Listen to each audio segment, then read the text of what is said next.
படத்துல உள்ள எல்லா பாடல்களுமே செம்மையா இருக்கும்ல. ஆனா இதுல தான் ராஜா வந்து தன்னோட மேஜிக்கை காட்டியிருக்காரு.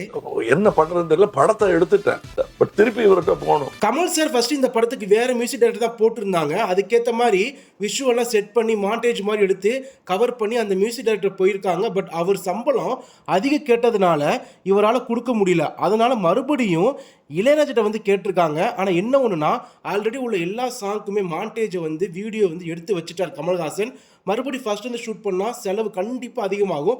இதை புரிஞ்சுக்கிட்ட இளையராஜா, நீ எதையும் ரீஷூட் பண்ண தேவையில்லை, நான் ஃப்ரெஷ்ஷாக உனக்கு அந்த விஷுவலுக்கு ஏற்ற மாதிரி பாட்டு பண்ணி கொடுக்குறேன்னு சொல்லிட்டு தான் அந்த விஷுவலுக்கு ஏற்ற மாதிரி கம்போஸ் பண்ணியிருக்காருங்க இளையராஜா.